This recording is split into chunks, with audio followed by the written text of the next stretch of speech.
6월 4일 맥체인 성경 읽기 시간입니다. 오늘은 신명기 8장, 시편 91편, 이사야 36장, 요한계시록 6장입니다.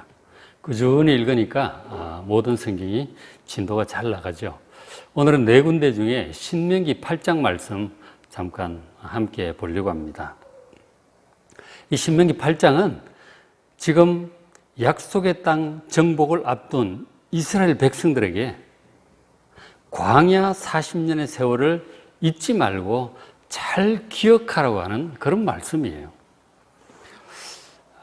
보시면 2절에 내 하나님 여호와께서 이 40년 동안에 내게 광야 길을 걷게 하신 것을 기억하라. 광야 길을, 힘들고 척박한 광야 길을 걸어왔는데 그것을 하나님께서 그리하게 하셨다고 지금 말씀을 하고 있죠. 하나님께서 허락하신 광야 40년의 세월이에요.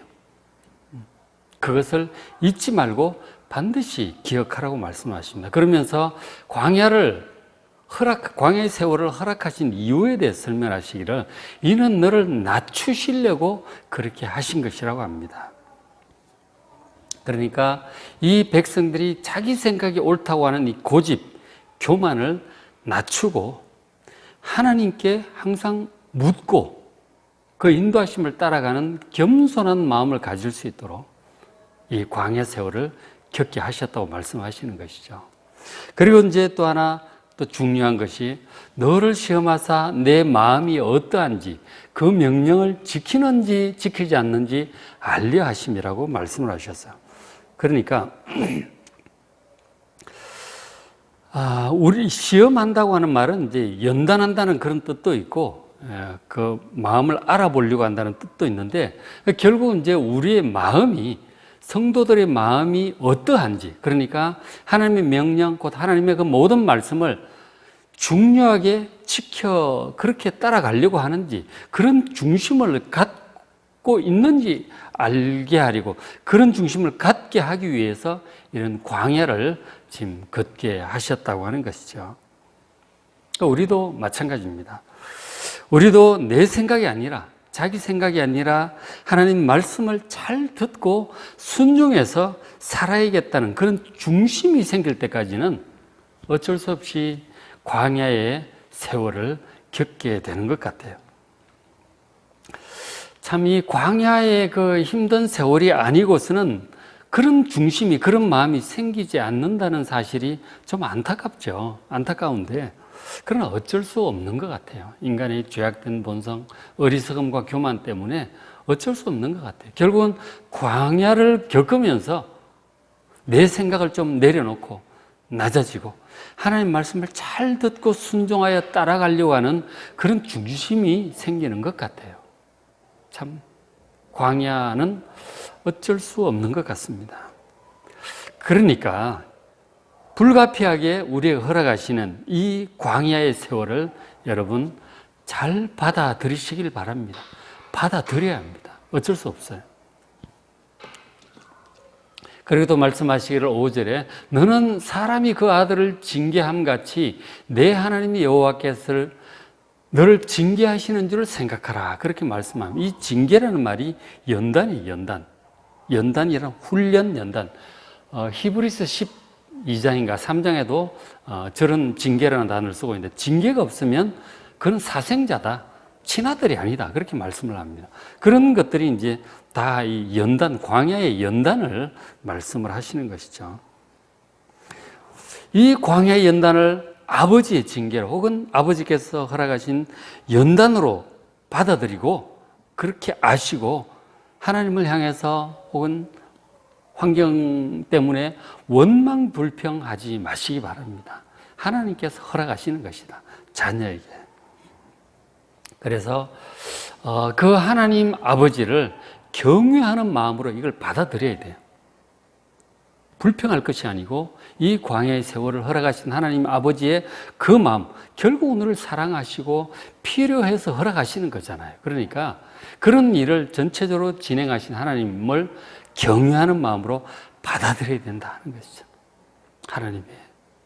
하나님의 지혜가 나보다 낫지, 하나님의 뜻이 나보다 높지, 하나님 믿고 따라야지. 그렇게 이 광야 세월을 받아들이는 것이 옳다 하는 것이죠. 그것이 지혜로운 것이다 하는 것입니다. 그리고는 이제 6절에 내 하나님 여호와의 명령을 지켜 그의 길을 따라가며 그를 경외하라 그렇게 말씀하시죠. 하나님을 경외하는 마음으로 하나님의 모든 명령, 계명, 그 말씀들을 잘 듣고 청종하고 지켜 행하는 것이죠. 그렇게 살아가는 것입니다. 그것이 지금 권면하는 말씀이죠.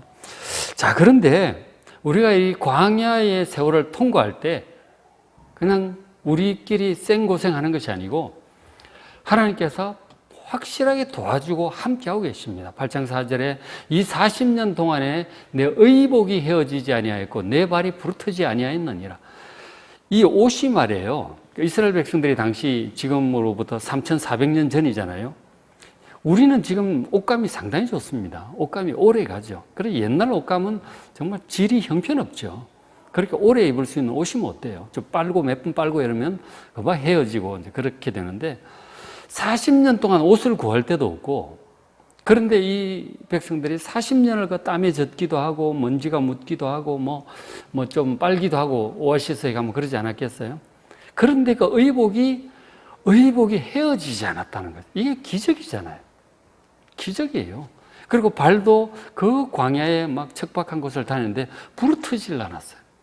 이게 하나님의 기적 같은 도우심이라니까요. 하나님께서 우리를 내버려 두지 아니하시고 꼭 필요한 것들을 보호하시고 공급하고 계심을 믿으시기 바랍니다. 그러니까 하나님 믿고 가면 돼. 그죠?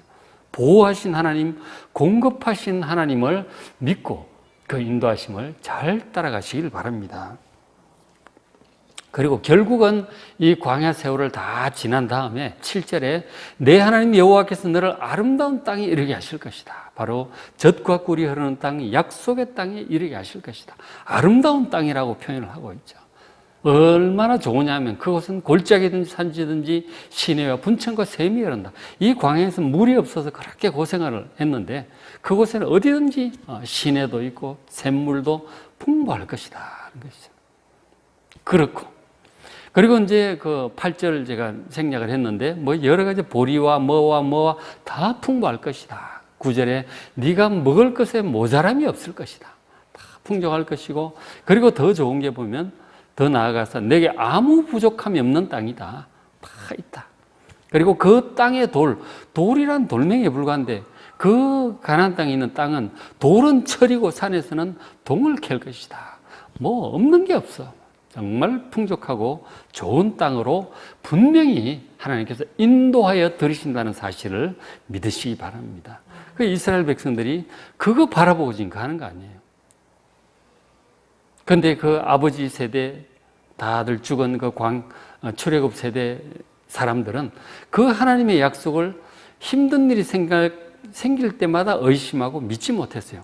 그런 땅이 어디 있냐? 가긴 우리가 어떻게 그런 데를 들어가냐? 우리에게 능력이 있나? 다 하나님의 약속을 허황된 것으로 생각하고 종종 이제 애굽으로 돌아가려고 했었죠. 그런데 모세가 다시 한번 얘기합니다. 하나님께서 분명히 너희들을 아름다운 땅에 이르게 하실 것이다. 그러면서 구체적으로 물도 풍부하고 먹는 것도 부족함이 없고 그 산에서는 구리와 철을 캘 것이라고 그렇게 말씀을 하신 거예요. 정말 좋은 땅이다. 하나님께서 인도하시는 땅은 정말 좋은 땅임을 믿으시기 바랍니다. 이 땅에서도 우리가 이 세상에 사는 기간 동안에도 저런 이제 국면이 주어지겠지만 결국은 이 땅에 있는 것은 온전치 않아요. 결국 하나님께서 우리에게 주신 최종적인 약속의 땅, 새하늘과 새 땅, 새로운 세상, 하나님 준비하신 그곳은 정말 상상을 초월하는 좋은 것임을 믿으시기 바랍니다.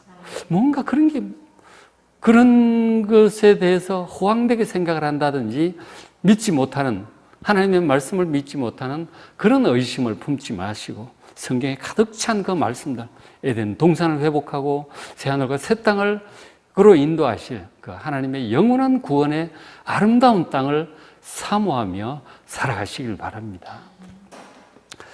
자, 근데 이제 이스라엘 백성들 같은 경우 지금 이제 약속의 땅을 정복을 하잖아요. 아직 이제 새하늘과 새 땅에 이런 것이 아니고 지금 가나안 땅에 이제 들어가려고 하는 거죠. 분명히 좋은 땅이에요. 먹을 것에 부족함이 없고 진짜 산에서는 돌을 캐고 구리를 캘 텐데, 그러니까 말하자면 우리가 이 땅에서 여러 가지 고생을 하다가 사업도 잘 되고 모든 것이 안정되고 풍족해지는 그런 상황이겠죠. 그런 상황이 우리에게 온다고 할 때 하나님의 은혜와 축복으로 모든 것이 해결되고 모든 것이 풍족해지는 그런 상황이 올 때에 주의사항이 있다. 아주 중요한 주의사항이 있습니다. 바로 12절이에요. 네가 먹어서 배부르고 아름다운 집을 짓고 거주하게 되며, 그러니까 먹을 것에 부족함이 없어. 그리고 아름다운 집, 좋은 집을 짓고 거기에 살게 돼요. 넓은 평수에 가전제품 팍탁 넣고 좋은 집에 거주하게 될 것이다. 그리고 또 13절, 또 내 소와 양이 번성하여 내 은금이 증식되고 소유가 다 풍부하게 될 때, 목축업을 하면 사업이 잘 되고 장사를 하면 장사가 매출이 올라가고 사업이 대박이 나고 직장에 승진을 하고 다 이렇게 모든 것이 번성하여 재산이 늘어납니다. 모든 것이 풍부해진다. 자, 그런 국면이 우리에게 오죠. 그런 국면이 올 때 정말 조심해야 될 것이 14절이에요. 너희 마음이 교만하여 내 하나님 여호와를 잊어버릴까 염려가 된다 하는 것입니다. 우리가 모든 것이 풍족해지면 저렇게 될 수 있다는 거죠. 교만해지는 거죠. 목에 힘이 들어가고. 그러니까 그렇게 되면 이 자기가 잘해서 그렇게 되었다고, 어쨌든 그 물질이 풍부해지면 사람들이 육신적인 관심이 자꾸 생기는 거예요. 좀 맛있는 거 없는가? 어디 재밌는 거 없나? 뭐 좋은 가전제품, 신제품 없나? 자꾸 이제 그런 쪽으로 보석을 찾고, 좋은 옷을 찾고, 좋은 차를 찾고, 이제 그런 식으로 돈 쓸 국리들은 이제 많이 하게 되죠. 다 육신적인 이제 그런 관심들로 가게 되죠.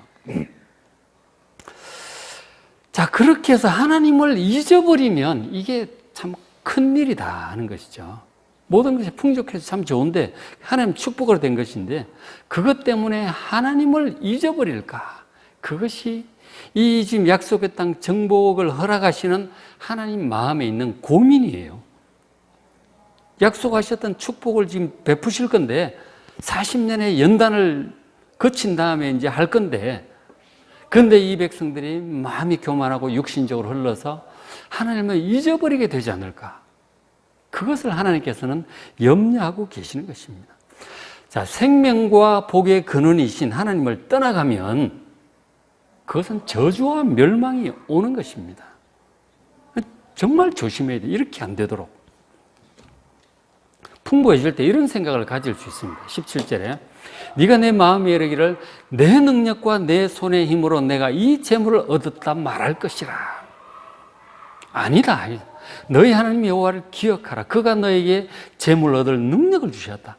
하나님께서 재물을 얻을 능력을 주셨고 또 여건을 조성하시고 축복하셨기 때문에 이렇게 많은 재물을 얻을 수 있게 된 거예요. 그러니까 하나님의 은혜로 이 아름다운 땅 가나안 땅을 정복할 수 있었던 것이고, 그것이 하나님의 은혜 없이 될 일이 아니잖아요. 정복을 했고, 그리고 하나님의 주신 그 비, 이 좋은 기후, 좋은 토질, 이런 것들로 말미암아 풍성하게 거둔 것입니다. 하나님의 은혜로 된 것이에요. 자, 그런데 하나님의 그 모든 은혜를 잊어버리고 그 대신 자신의 농사 기술이 뛰어났다든가 자신이 밤낮으로 성실하게 일했기 때문에 이런 많은 수확을 거두게 된 것이라고, 그런 어떤 이제 자신감이랄까, 지나치면 자만심이, 교만함이 생길 수 있죠. 마음이 그렇게 될 수 있습니다. 그런 교만한 마음이 들게 되면 하나님께 대한 감사가 점점 없어지죠. 아니, 내가 열심히 해서 된 거지. 감사가 없어지고 예배도 소홀해질 것입니다. 그렇게 서서히 하나님과 멀어져 가는 것이죠. 이게 문제다. 이게 문제다. 것입니다. 근데 그런 식으로 가면 결국 어떻게 되느냐? 19절에 네가 만일 내 하나님 여호와를 잊어버리고 그 풍부한 가운데 하나님을 잊어버리고 하나님을 잊어버리면 사람 마음에는 종교심이 다 있어요. 원래 영원을 사모하는 마음을 주셨기 때문에 영적인 관심이 우리 속에 다 있거든요. 그러니까 여호와 하나님을 섬기지 않으면 세상에 다른 어떤 종교들, 신들을 관심을 가지고 기웃거리게 되어 있어요. 찾아간다니까. 그런 얘기를 들으면 솔깃하게 궁금증, 호기심 이런 걸 따라서 이렇게 찾아간다고요, 사람이. 그런 사람들을 만나고 찾아가고 그러다가 거기에 절하고 이렇게 되면 어떻게 되느냐? 내가 반드시 멸망할 것이다. 반드시 멸망합니다. 하나님께서 아담과 하와에게 말씀하셨잖아요. 모든 것을 너희 마음대로 해도 좋다. 그러나 이 선악과는 따먹지 말라. 따먹으면 반드시 죽는다고 하셨거든요. 그러나 사탄은 죽지 않는다. 하나님이 너희들이 하나님처럼 될까봐 못하게 하려고 그런 거야. 그리고 그 유혹을 합니다. 하나님께 대한 의심을 불러일으키고 유혹을 하는 것이죠.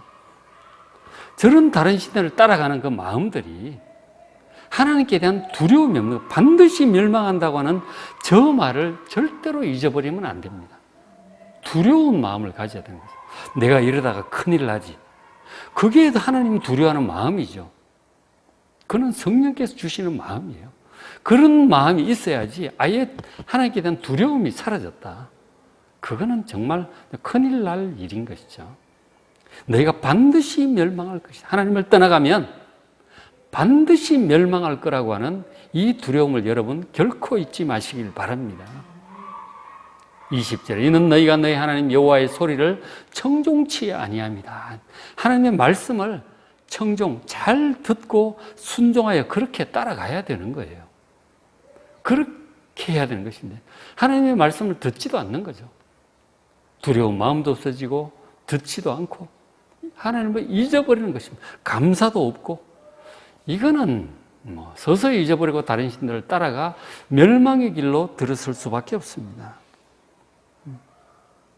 절대로 이런 사태가 생기지 않도록 여러분 조심하시길 바랍니다. 특별히 일이 잘 풀리고 물질적으로 풍요해지기 시작할 때 정말 이 두려움을 놓쳐서는 안 됩니다. 놓치면 진짜 망하는 것입니다. 절대로 그런 사태가 생기지 않도록 고생하던 시절 이 광야의 세월을 평생 잊지 말고 하나님 앞에 겸손하셔야 됩니다. 그리고 그 광야의 세월이 끝나고 이렇게 풍족하게 해주신 하나님께 대한 감사를 잊지 말고 정말 감사하고 찬양하고 하나님 주신 사명을 감당하고 주신 물질로 연약한 자들, 가난한 자들과 나누시고 섬기고 그렇게 해야 되는 것이죠. 하나님의 모든 말씀을 잘 청종하며 하나님을 경외하며 살아가는 여러분 되시길 바랍니다.